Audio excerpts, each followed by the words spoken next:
ఇల్లు మేము వేసుకున్న గుడిసెలు ఇవాళ ఇది వినోబా భావే గారికి దానం చేసినటువంటి భూములలో వేసుకున్నాం.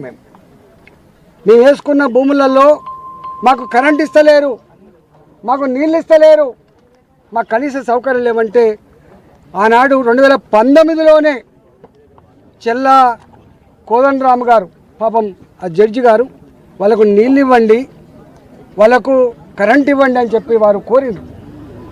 కానీ కరెంట్ ఇవ్వలేదు దుర్మార్గులు, నీళ్ళు ఇవ్వలేదు దుర్మార్గ ప్రభుత్వాలు.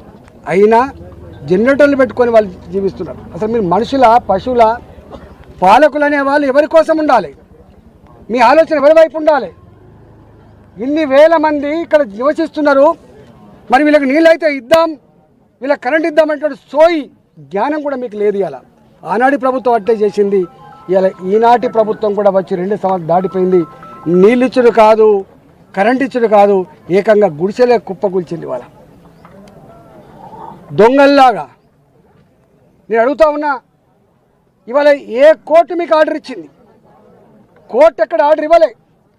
వీళ్ళే కోర్టు మెట్లెక్కి మాకు పట్టాలు ఇవ్వండి, మాకు ఆనాడు 2014లోనే మాకు వాళ్ళు పట్టాలు ఇచ్చిండ్రు, మాకు వీటిని అథెంటిక్గా చేయండి, మా మీద కనికరించమని చెప్పి కోర్టు మెట్లు ఎక్కితే కోర్టు ఏమన్నదంటే చూడమని చెప్పింది.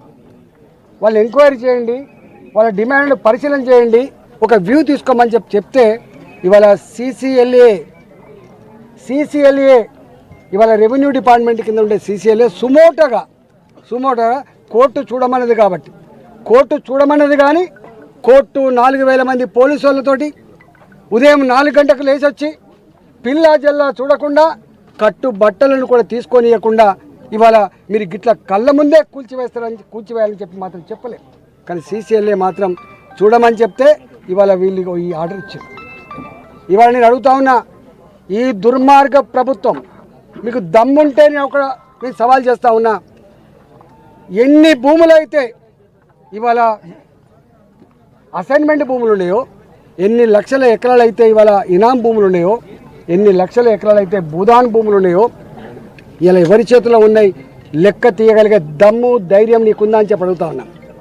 మీరు పెద్దవాళ్ళు కట్టుకున్న విల్లాల జోలికి పోరు, పెద్దవాళ్ళు కట్టుకున్న ఫామ్ హౌస్ జోలికి పోరు, పెద్దవాళ్ళు కట్టుకున్న ఫంక్షన్ జోలికి పోరు. మీకు కనపడేదల్లా పేదవాళ్ళు కట్టుకునేటువంటి 60 గజాల 100 గజాల ఇళ్ళ జోలికి మాత్రమే పోయే దమ్మును తప్పుకోవట్లేదు. నేను అడుగుతా ఉన్నా ముఖ్యమంత్రి గారిని, ఇక్కడ వెలుగు మట్టలో ఉండేటువంటి ఆటో నడుపుకునే వాళ్ళు, ఇళ్లలో పనిచేసుకునే వాళ్ళ మీద 4000 మంది పోలీసులతో ఇలా ఇంత దౌర్జన్యం చేయాల్సిన అక్కర ఉన్నదా? ఇదని శత్రుదేశమా? ఇదేమన్నా వీళ్ళైనా శత్రువులా వీళ్ళు? అంటే పేదల పట్ల మీకుండే వైఖరి ఏందో, పేదల పట్ల మీరు అవలంబించే తీరేందో దీన్ని బట్టి అర్థమవుతా ఉంది. ఇవాళ నేను అంటా ఉన్నా, ఇవాళ హైదరాబాద్లో కూడా ఇదే పని చేసిండ్రు, ఇవాళ నేను అడుగుతున్నా, ఇక్కడ సర్వే నెంబర్ 147, 148, 149 ఇది 62 ఎకరాల 7 గుంటల భూమి అని చెప్తున్నారు కదా. వీళ్ళు వేసుకున్నది 31 ఎకరం కదా. మిగతా 31 ఎకరాల భూమిని ఎందుకు క్లెయిమ్ చేస్తలేవు కలెక్టర్ గారు? ఎందుకు క్లెయిమ్ చేస్తలేవు?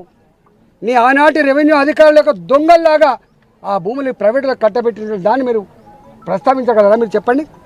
ఇవాళ